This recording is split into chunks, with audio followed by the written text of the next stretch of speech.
começar, queria convidar você a gente orar de novo, para a gente iniciar aqui a nossa escola bíblica. Senhor, louvado seja o teu nome, porque o Senhor é bom e a misericórdia do Senhor dura para sempre. Louvado seja o teu nome pelo privilégio de estarmos aqui e aprendermos da tua palavra e aprendermos acerca daquelas verdades que nos trazem iluminação para a redenção, aprender acerca daquelas verdades que nos consolam, que nos sustentam em momentos de crise.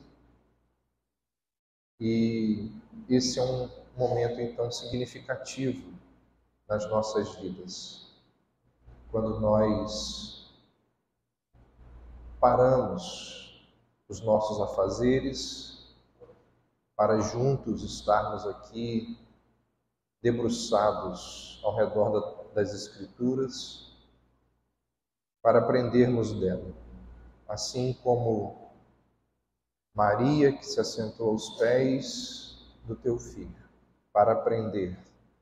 Nós também nos assentamos para aprender da tua palavra, desejosos de sermos iluminados e de aprendermos aquelas verdades fundamentais das Escrituras. Para isso nós te pedimos que o Senhor ilumine a nossa mente e nos dê luz diante do que vamos ouvir, do que temos ouvido, aqui nesse momento, nesse contexto. É a nossa oração, em nome de Jesus. Não sei se você já ouviu falar de uma filosofia chamada de deísmo. Deísmo é uma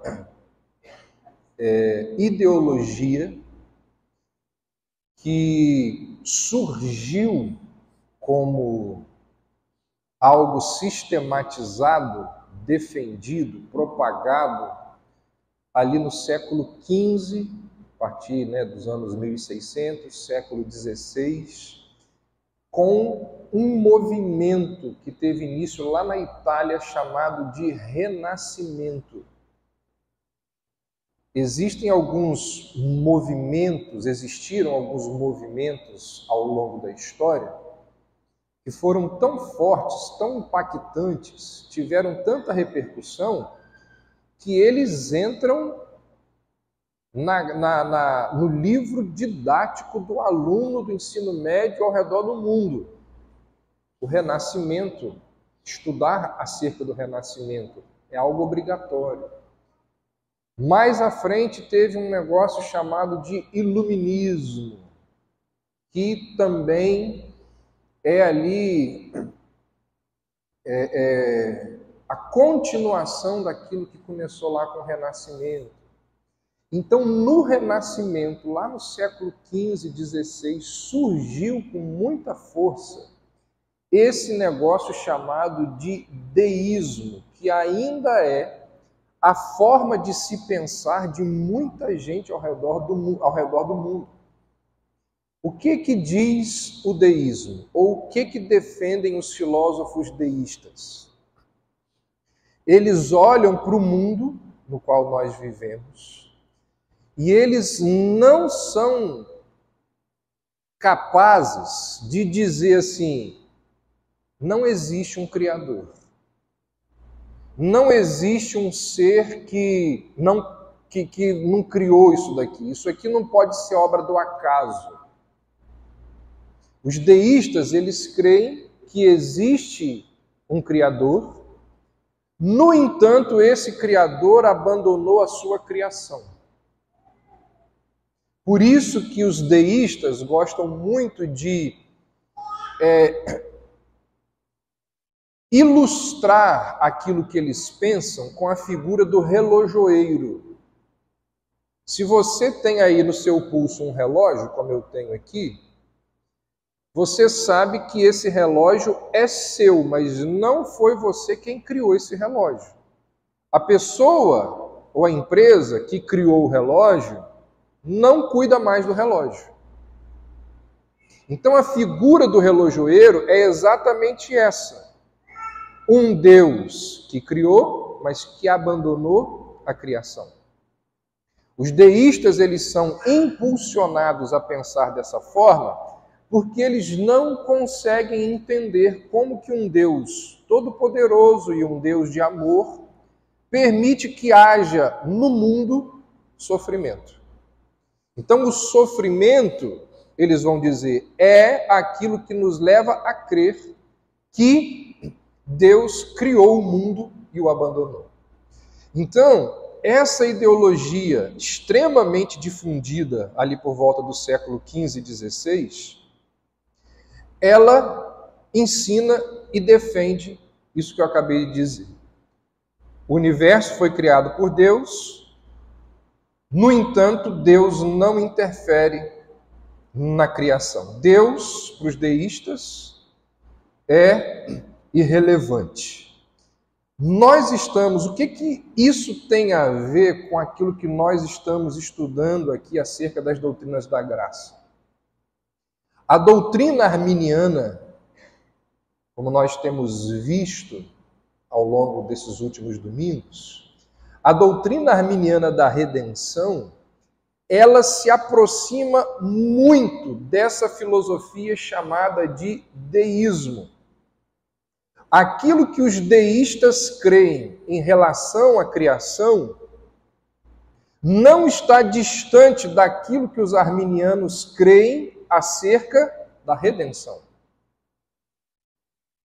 O Deus dos arminianos, como nós já vimos aqui algumas vezes, é um Deus transcendente no que diz respeito à obra da redenção. Ele redime os pecadores apenas potencialmente. Ou seja, ele possibilita que o homem se salve, mas isso não significa que o homem esteja salvo.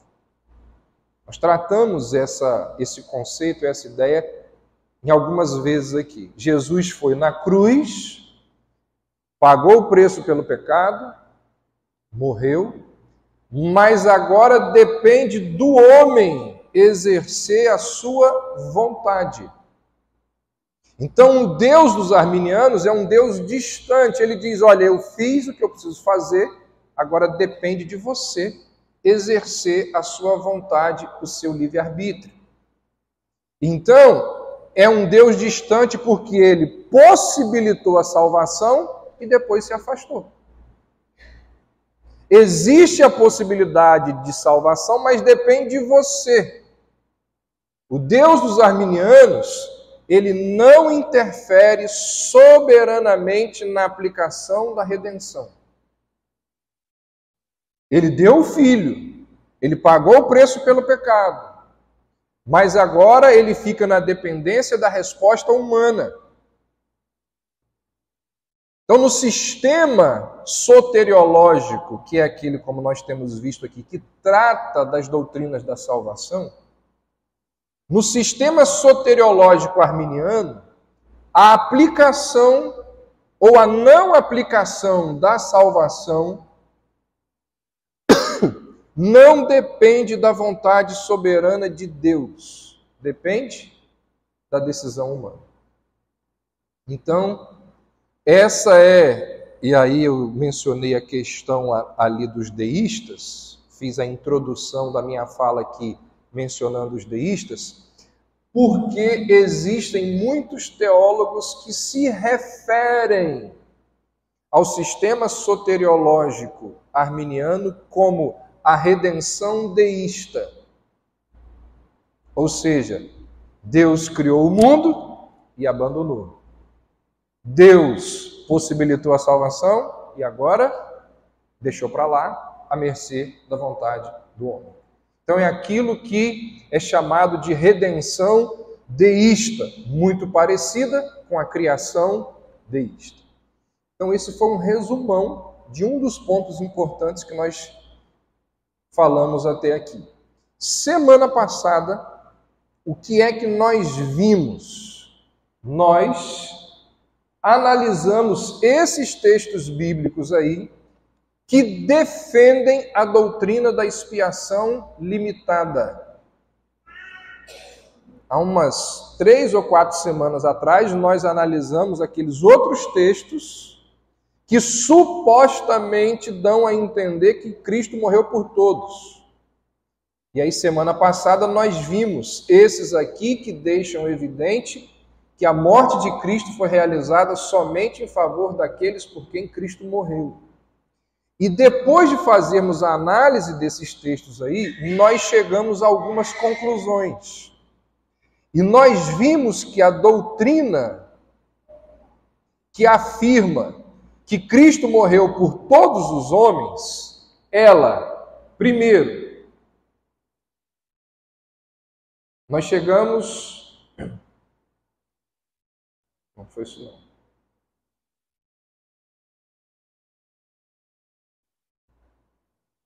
Vai chegar, calma aí.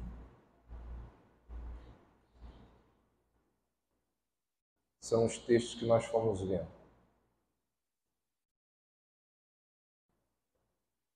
Isso aí. Primeira conclusão que nós chegamos semana passada. Diante de todos aqueles textos que eu acabei de passar ali, nós fomos analisando um por um. Primeiro, a doutrina que afirma que Cristo morreu por todos os homens insulta os atributos de Deus, principalmente o atributo do amor. Nós vimos que Deus ama,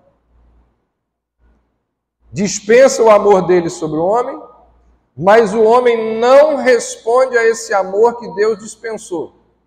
E aí, então, quando o homem nega o amor de Deus, o que Deus faz com aquele homem que não aceitou? Deus o lança no inferno, para o lugar de juízo, para o lugar de castigo.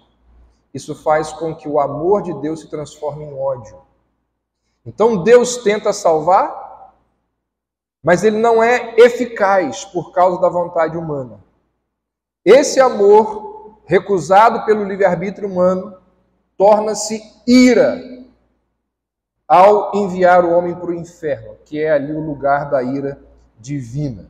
Então, o amor transformado em ira questiona, esse é um outro ponto, que insulta o amor porque vira ódio, e o outro ponto que nós vimos é que esse amor acaba colocando em crédito a imutabilidade de Deus, porque esse amor, ele muda, ele é alterado. E a Bíblia diz que Deus, ele é imutável em todos os seus atributos, inclusive no amor. Se aquele amor se transforma em ódio, o amor mudou. Então também questiona a imutabilidade de Deus. Segunda conclusão que nós chegamos foi que essa doutrina que afirma que Deus morreu por todas as pessoas difama a sabedoria de Deus. Trabalhamos ali na ideia de que Jesus, ele pagou, foi a última palavra que Cristo disse na cruz, tetelestai, pago completamente.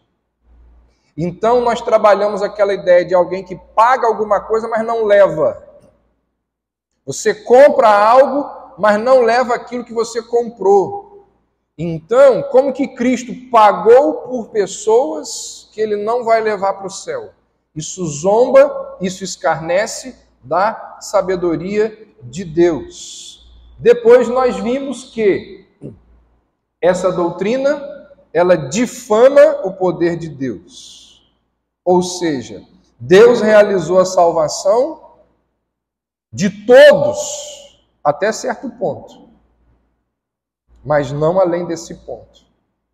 E aí nós trabalhamos aquela ideia de Deus construindo a ponte da salvação, mas não conseguindo trazer o pecador do outro lado.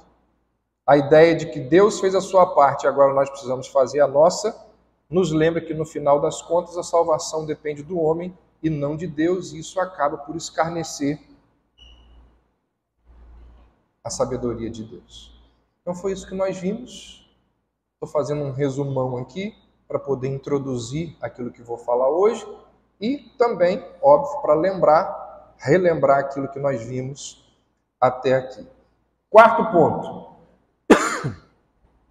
A doutrina que afirma que Cristo morreu por todos difama a justiça de Deus. Você pode perceber que essa doutrina ela vem destruindo vários dos atributos do Senhor. E esse aqui é mais um deles. A questão da justiça. A Bíblia diz que nós somos considerados justos aos olhos de Deus. É a doutrina, talvez central, principal da reforma protestante, resgatada por Lutero e pelos outros reformadores, a doutrina da justificação pela fé. Nós somos declarados justos pelo Senhor. Deus olha para nós como pessoas justas. No entanto, essa doutrina ela difama a justiça de Deus. Por quê? Cristo satisfez a justiça de Deus por todos os homens. Cristo, ele tomou sobre ele a punição devida de cada pecador. Porque se Cristo levou sobre si os pecados de toda a humanidade, se Cristo foi punido na cruz pelos pecados de toda a humanidade, como que Deus pode punir pessoas no inferno? Deus estaria punindo essas pessoas duas vezes. Puniu na cruz, porque Cristo estava ali representando ou recebendo a punição daquelas pessoas, e está punindo-as novamente ao lançá-las no inferno. Isso é escarnecer da justiça de Deus. Não é justo punir uma pessoa pelos pecados da outra e mais tarde punir novamente o ofensor inicial. Então, essa doutrina, você percebe que ela vai... A gente não consegue, muitas vezes, perceber as implicações teológicas, bíblicas, de afirmarmos que Jesus morreu por todas as pessoas. Quantas coisas estão envolvidas por trás dessa afirmação? Outro ponto aqui. A doutrina que afirma que Cristo morreu por todos os homens, ela enfraquece a deidade do nosso Senhor, a deidade de Cristo. Eu pergunto para você, o sangue de Cristo foi derramado em favor de Judas? Em favor de Esaú? Os labores, as lágrimas, o sangue de Cristo foi derramado por Hitler, por Stalin, por Mussolini? Poderíamos falar aqui, né, de tanta gente. Porque, como nós já citamos aqui em alguns momentos, Isaías 53 diz: Ele verá o fruto do seu trabalho e ficará satisfeito. Cristo, como pode Cristo ficar satisfeito vendo que as pessoas pelas quais ele morreu estão sendo lançadas no inferno? Quando ele morreu, já mencionamos isso aqui, já existiam pessoas no inferno. Então ele derramou o sangue, o seu sangue por elas. E ainda assim ficou satisfeito pelo seu fracasso? Pela sua incapacidade? Será que Jesus seria tão tolo a ponto de fazer isso?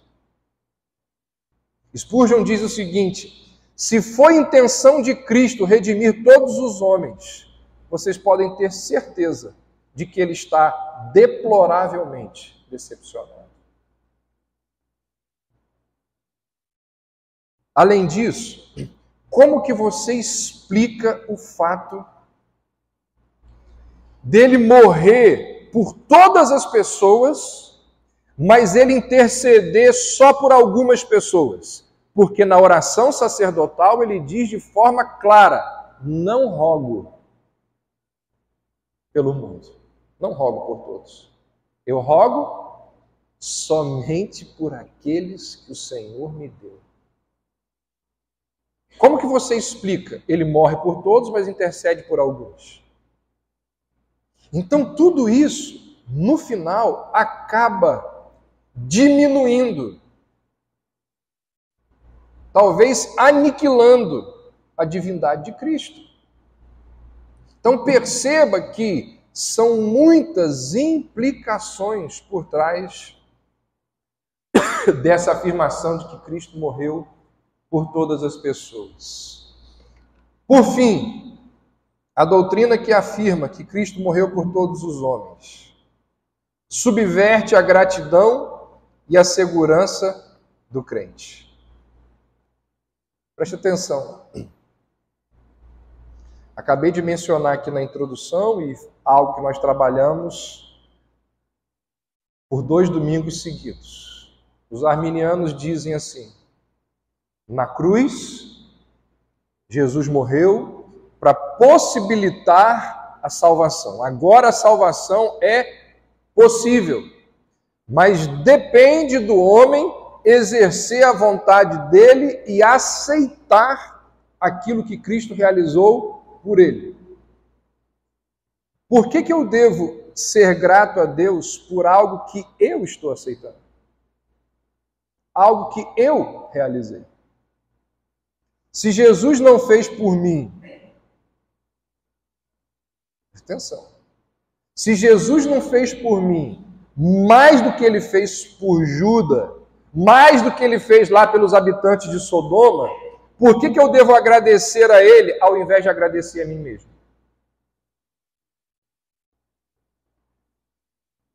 E pior, se Cristo morreu em lugar de todos e nem todos são salvos, ele falhou. Ele falhou no seu objetivo, ele falhou no seu propósito. E aí, como que eu posso afirmar que o sacrifício de Cristo na cruz foi uma obra redentora?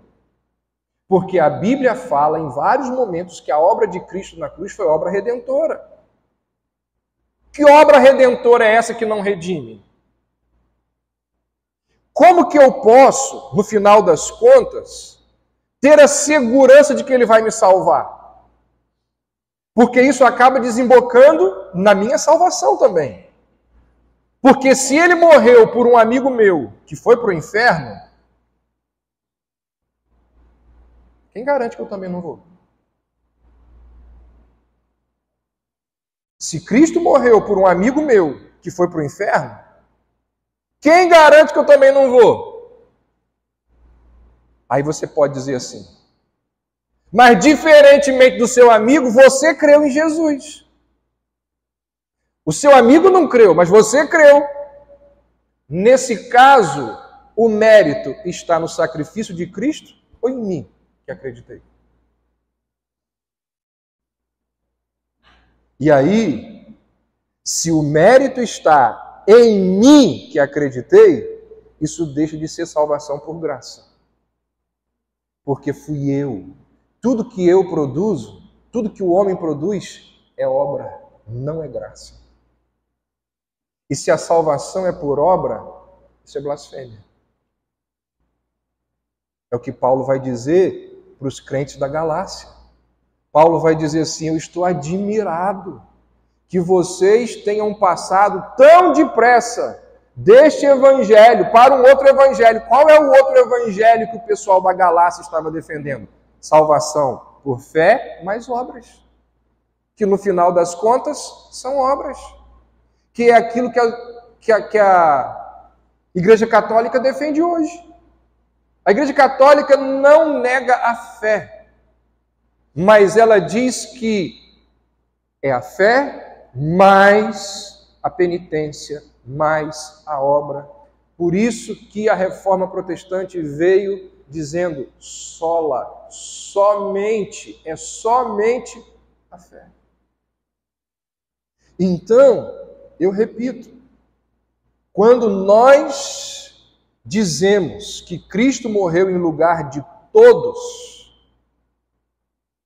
ele falhou em seu objetivo. Se ele morreu por um amigo meu que foi para o inferno, quem garante que eu também não vou? Porque você creu. Seu amigo não creu, mas você creu. Bem, nesse caso, o mérito é de quem? E aí, se eu preciso descansar, olha a outra implicação. Se eu tenho que descansar, não no poder de Deus, mas se eu tenho que descansar na minha fé, irmãos, eu estou perdido. Porque a minha fé, ela, oscila.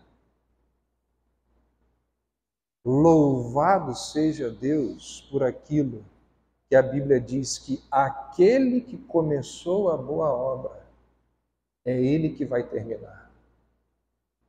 A salvação do início ao fim é um processo de Deus. Porque se depende de mim, eu estou perdido. Afirmar que Cristo morreu por todos os homens é a maneira mais rápida de provar que ele não morreu por ninguém. Você pode ter certeza disso. Subverte a gratidão, subverte a segurança do crente.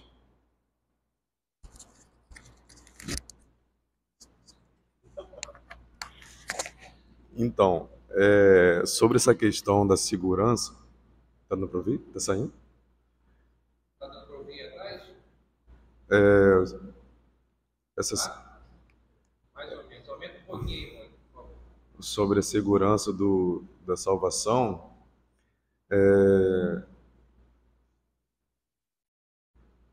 essa questão se depende da gente ou não, né? É muito importante, porque eu converso com pessoas, com cristãos, que simplesmente não têm certeza de salvação e acham isso normal. Mas são pessoas crentes e fiéis a Deus mesmo. Mas por causa de uma doutrina errada, por achar que a salvação depende delas, e elas, como nós, elas falham, elas têm momentos de falta de fé, momentos de pecado, depois volta, né, a fé normal. Então nossa vida cristã oscila. Então muita gente acha, eu acho que até certo ponto nós também já um dia achamos isso, que vive naquela insegurança, naquele temor, naquele medo de não saber se vai para o céu ou não, por causa de uma teologia errada. A gente vai estudar isso mais para frente, né? Por isso que as doutrinas são bem completas, porque o último ponto, eu acho, a perseverança dos santos vai falar muito bem disso. Mas agora você deu uma pincelada, né? E eu vejo isso muito presente em pessoas, em cristãos de outras, né, denominações que eu converso, que vivem assoladas e inseguras por causa dessa doutrina aí entendida de maneira errada, em pensar que a salvação depende delas. Faz a gambiarra aí.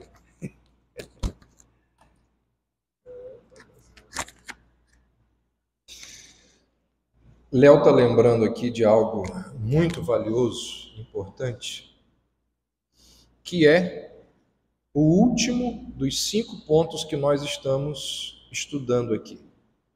Nós começamos alguns meses atrás, devido ao fato de que nós temos muitas pessoas novas na igreja, e há muito tempo que a gente não abordava essa questão das doutrinas da graça na igreja. Então nós estamos estudando já há uns 3 meses, começamos a estudar as doutrinas da graça, e o último dos pontos das doutrinas da graça, ele é chamado de perseverança dos santos. E nós vamos ver acerca dessa questão que é importantíssima, a certeza da nossa salvação. Você ter ou não a certeza da sua salvação não significa que você perde a salvação. No entanto, significa que você vive oprimido, vive opresso. Já chegaram algumas pessoas aqui na igreja, não me lembro se são alguns de vocês que estão aqui, e em conversa com alguns de vocês, percebi nitidamente isso. E eu me lembro de uma pessoa, né, em específico, que quando ela entendeu, foi aqui no gabinete, eu lembro da cena. Eu comecei a falar e ela colocou o corpo para frente assim, começou a ouvir. Quando ela entendeu, ela fez assim, ó, de alívio. O alívio que é entender que nós, uma vez salvos para sempre. Por que isso é importante? Tem vários motivos, mas um dos motivos é porque nós vivemos dias em que muitos líderes evangélicos, muitas igrejas, tentam segurar as pessoas dentro da igreja debaixo de ameaça. E uma das ameaças que eles fazem é a seguinte: se você sair daqui, você vai perder a salvação. A Igreja Católica diz o quê? Não há salvação fora da Igreja Católica. Então, esse é um ponto de ameaça às pessoas para que elas permaneçam ali debaixo daquela autoridade espiritual. E isso deixa as pessoas oprimidas. E elas acabam achando que precisam fazer um monte de coisas para não perder a salvação. E quando acabam fazendo algo que leva a perder a salvação, aí elas têm que correr atrás. Ou seja, esse sistema soteriológico é baseado em obra. Mas é algo que a gente vai, né, Léo mencionou aqui, a gente só deu uma pincelada, é o 5º ponto que a gente vai tratar lá na frente. Semana que vem eu vou começar o 4º e penúltimo ponto, que é o da graça irresistível.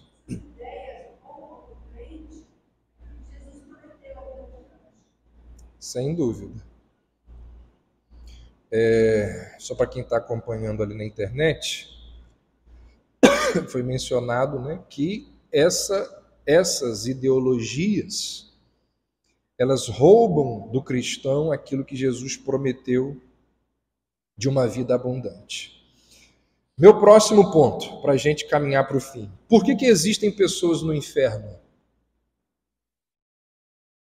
Por que é que existem milhões, bilhões de pessoas no inferno? Você sempre respondeu ou aprendeu que as pessoas que estão no inferno foram parar ali porque elas não creram em Deus. E de certa forma é verdade. É verdade. Mas eu queria levar você a pensar um pouquinho mais sobre isso. Não crer em Deus tem outro nome. Não crer em Deus também é chamado de incredulidade. Não é isso? Quem não crê é o incrédulo. Não crer em Deus é chamado nas Escrituras de incredulidade. E quando você olha para as Escrituras, incredulidade é pecado ou não? O tempo todo a Bíblia trata de incredulidade como pecado. E pecado gravíssimo. Na verdade, já fizemos isso aqui algumas vezes, em algumas mensagens. Qual é o pecado que não tem perdão? Incredulidade. O que é a blasfêmia contra o Espírito Santo? Incredulidade. A descrença é o mais condenável de todos os pecados. A Bíblia diz que a descrença é como esmagar com os pés o sangue do Filho de Deus. Então, se a pessoa está no inferno porque ela não creu em Cristo, ela foi lançada ali por causa do pecado da incredulidade. Isso significa que Jesus morreu por todos os pecados, menos o pecado da incredulidade. Agora, se ele morreu por todos os pecados de todos os homens, excluindo a descrença, então ele não morreu por todos os pecados de quem quer que seja. E assim é necessário que todos sejam condenados. Olha o que um puritano chamado John Owen disse sobre isso. Porque nem todos são libertos da punição de todos os seus pecados. Deixa eu ver se eu coloquei ali. Não coloquei, não. Porque nem todos são libertos da punição de todos os seus pecados. Você dirá, por causa de sua incredulidade. Eles não querem crer. Mas essa incredulidade é um pecado ou não? Se não é, por que eles devem ser punidos por ela? Se é pecado, então Cristo sofreu a punição devida a esse pecado, ou não? Se ele sofreu, por que esse pecado os impede, mais do que os seus outros pecados pelos quais Cristo morreu, de participar do fruto da sua morte? Se Cristo não sofreu por esse pecado, ele não sofreu por todos os pecados deles? O que esse famoso puritano está argumentando é algo mais ou menos assim. Jesus morreu pelo pecado de todos os homens. Os homens que estão no inferno estão lá por causa da incredulidade. Mas incredulidade não é pecado, segundo a Bíblia? Então, o sacrifício de Cristo não elimina o pecado da incredulidade. Cristo morreu por todos os pecados, menos o da incredulidade. Entendeu o raciocínio? Então, a gente vai ligando uma coisa à outra. E essas ligações exigem da nossa parte leitura, estudo, aprofundamento. Se a gente não lê, se a gente não estuda, se a gente não corre atrás, a gente nunca vai aprender essas coisas. Resumindo o que nós vimos semana passada e hoje. A doutrina que afirma que Cristo morreu por todos, na verdade, relembrando, insulta os atributos de Deus, principalmente o atributo do amor, difama a sabedoria, o poder, a justiça de Deus, enfraquece a deidade de Cristo, subverte a gratidão e a segurança do crente. Não foi por acaso que Spurgeon chamou essa doutrina, essa que diz que Cristo morreu por todos, Spurgeon disse que essa é uma doutrina monstruosa, porque ela vai destruindo, debilitando várias outras doutrinas e ensinamentos da palavra de Deus.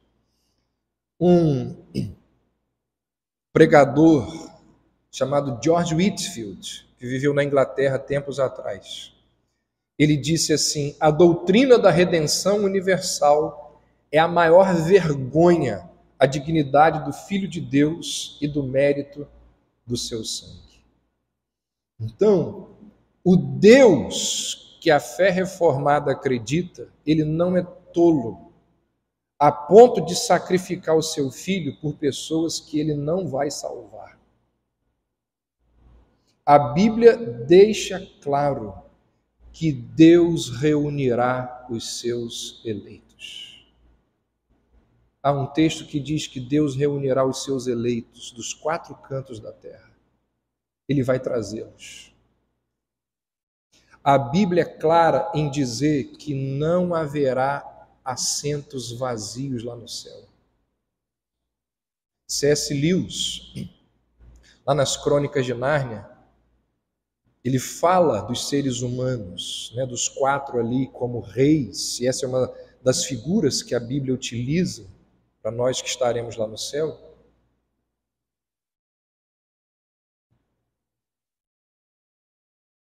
Os tronos, os lugares, na verdade os assentos. E C.S. Lewis vai mostrando ali, num dos seus livros, os assentos de cada um daqueles seres humanos que foram levados para Nárnia. Eles se assentam ali. Não há tronos vazios, não há espaços, não há lugares vazios lá no céu. Porque todos aqueles por quem Cristo morreu serão salvos. O próprio Jesus diz assim: ninguém os arrebatará da minha mão. Jesus não morreu para tentar salvar. Ele morreu para garantir a salvação.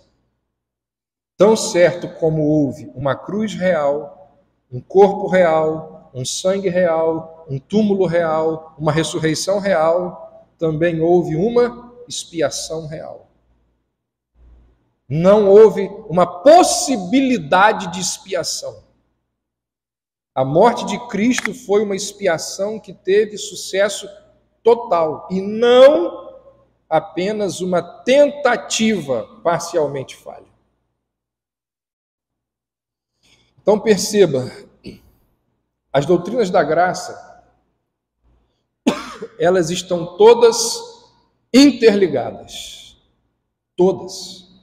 Se Deus planejou desde a eternidade salvar uma parte da raça humana e não outra, aquilo que nós chamamos de predestinação, então é uma contradição dizer que Deus enviou seu Filho para morrer por aqueles que ele havia determinado previamente não salvar, da mesma maneira que enviou seu Filho para morrer pelos que ele resolveu de fato salvar. E aí,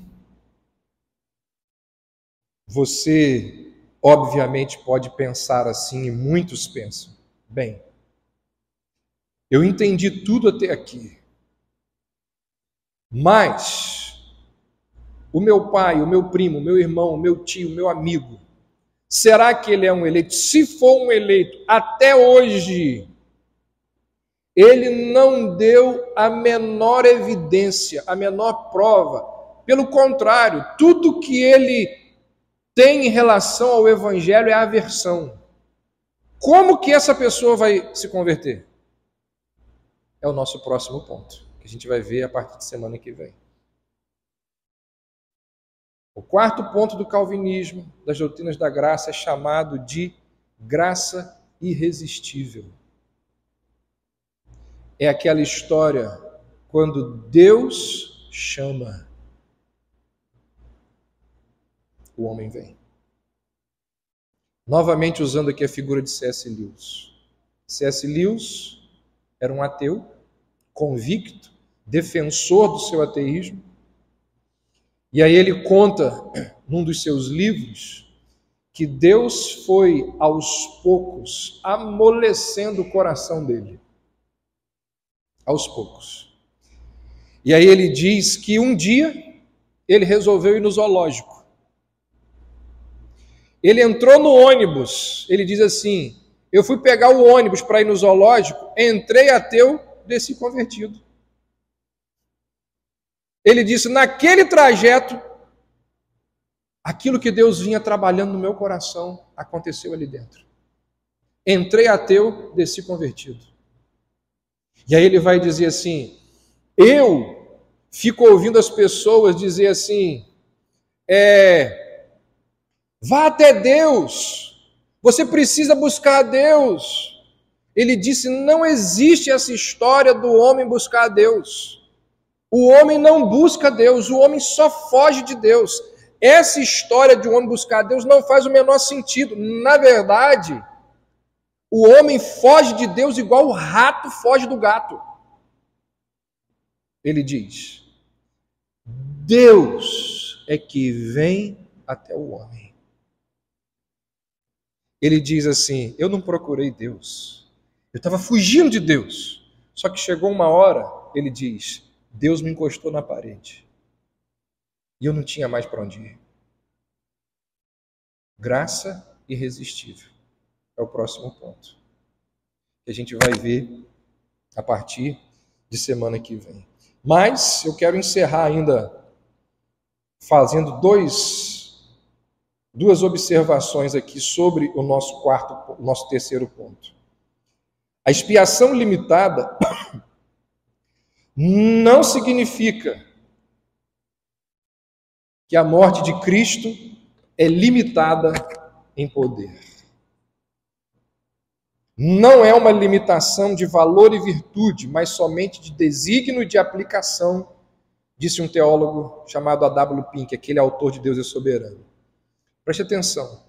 Nós reformados, nós acreditamos que a morte de Jesus ela tem valor infinito. É suficiente para salvar não só as pessoas do planeta Terra, mas se existissem tantos outros mundos, planetas com seres pecaminosos, a morte de Cristo seria suficiente para salvar todos. Só que o objetivo da Trindade não foi esse. É por isso, deixa eu só terminar aqui, Marcelo, o raciocínio eu passo para você. É por isso que alguns calvinistas, eles questionam essa expressão, expiação limitada. Por outro lado, os arminianos é que estão enrolados ao defenderem que Cristo morreu por todos. Por quê? Porque se a expiação de Jesus ela é ilimitada na sua extensão, então ela é limitada na sua eficácia. Por quê?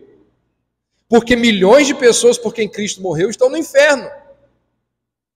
Ou seja, o Messias fracassou em cumprir o seu propósito universal. Olha o que Spurgeon vai dizer sobre isso. Muitos teólogos creem em uma expiação realizada em favor de todos. Creem que Judas foi alvo da expiação, assim como Pedro. Creem que os condenados no inferno foram objetos da satisfação de Jesus Cristo, assim como foram os salvos no céu. E embora não digam em palavras apropriadas, eles tencionam dizê-lo, pois uma inferência correta é que, no caso das multidões, Cristo morreu em vão, visto que morreu em favor de todos eles, como dizem esses teólogos. E a morte de Cristo em favor dos ímpios foi tão ineficaz que, embora tenha morrido por eles, foram depois condenados. Quem tem que provar são eles, e não nós. Fala aqui, Marcelo, preciso...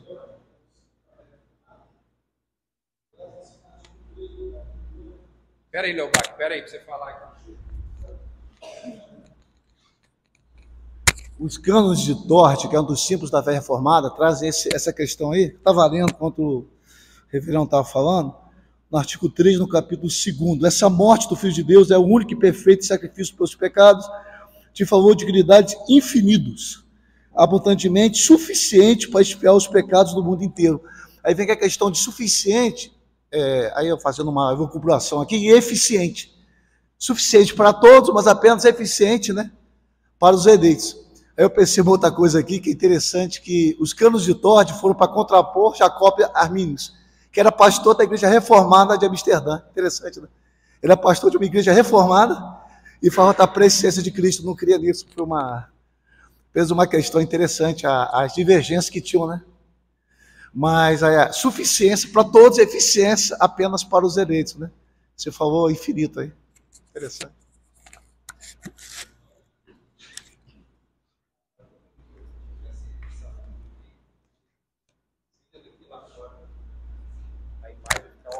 trevas ali. Escureceu, né? Já é complicado, né? O pessoal vai ter que acompanhar só o áudio. Gente, eu encerro. Faltam 4 minutos no meu relógio. Quero cumprir o horário. Encerro dizendo o seguinte: existem benefícios além da salvação, advindos da morte de Cristo para todos os povos.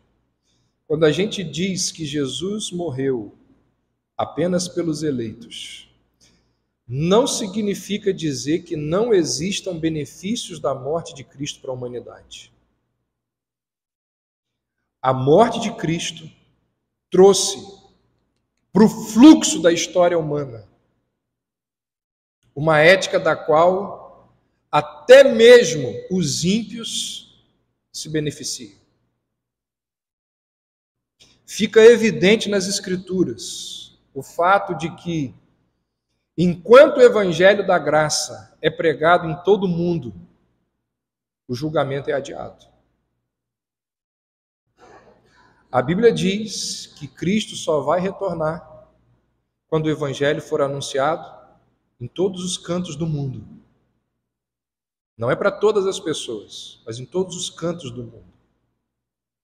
Os ímpios continuam vivendo nesse mundo, usufruindo dos prazeres e dos confortos desse mundo, pelo fato de que Deus, de forma muito paciente, Ele espera pela conversão de todos aqueles por quem Cristo morreu. Então, o Evangelho precisa ser pregado para aquele eleito que está lá naquele lugar e ainda não se converteu.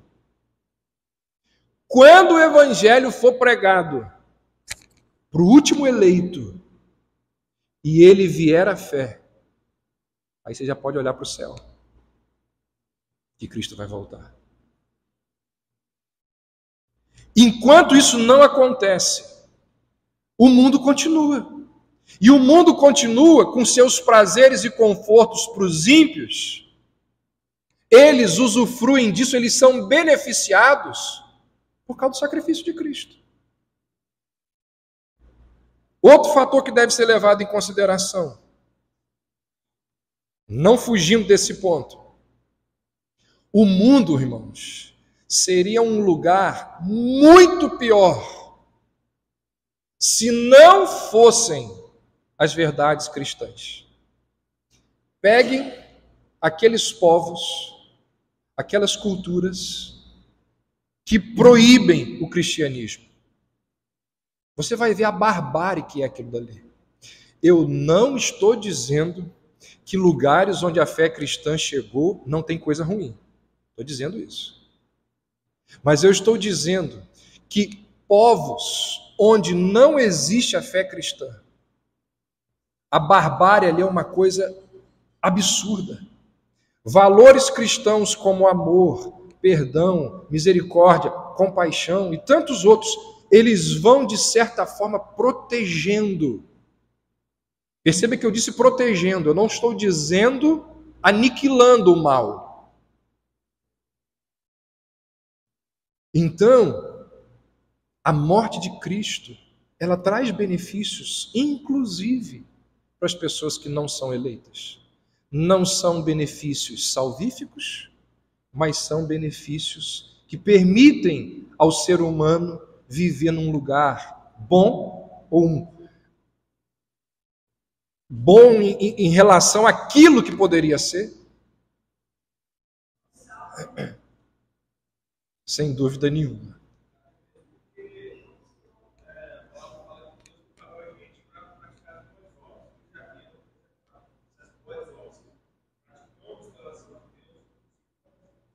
Exatamente. Nosso irmão aqui lembrou que quando os cristãos praticam boas obras, quando os cristãos de fato são sal fora do saleiro, quando os cristãos de fato exercem aquilo que aprendem das Escrituras, a sociedade é beneficiada. Vocês podem ver os lugares, já vimos isso aqui em alguns momentos, as sociedades onde Deus derramou avivamento, como que elas foram completamente alteradas, inclusive nas suas leis, para benefício do povo. Irmãos, eu encerro aqui. Certamente que muita coisa poderia ainda ser dito sobre a doutrina da expiação limitada. Na verdade, eu nem arranhei aqui aquilo que existe, mas o nosso objetivo aqui não é ser exaustivo, não mesmo.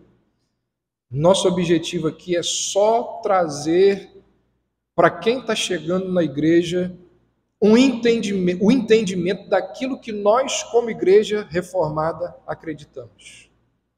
E de quando em vez nós precisamos voltar a essas doutrinas. Porque se nós não zelarmos por isso, pode acontecer o que aconteceu lá na igreja do Armínio. A gente perde a identidade.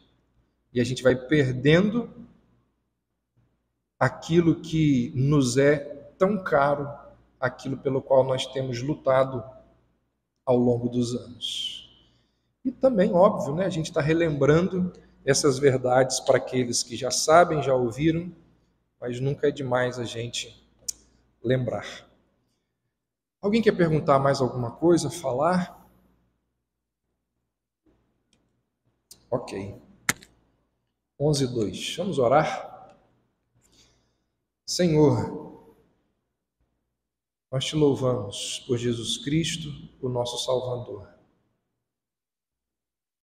Nós te louvamos porque Ele se dispôs a assumir a forma humana, a se encarnar, a vir a este mundo, a se humilhar, a descer da glória, se tornar um de nós, viver em nosso lugar. Além de viver, morrer em nosso lugar. Ressuscitar, vencendo a morte. Depois subir aos céus, completando o plano de salvação, sendo novamente exaltado à destra do Senhor, de onde hoje Ele roga por aqueles que são seus. Nós louvamos ao Senhor por Jesus Cristo e pedimos que o Senhor nos ajude a viver aqui neste mundo de uma maneira que honre o sacrifício dele em nosso lugar. É a nossa oração, em nome de Jesus. Amém. Irmãos, bom domingo. À noite nós estamos aqui.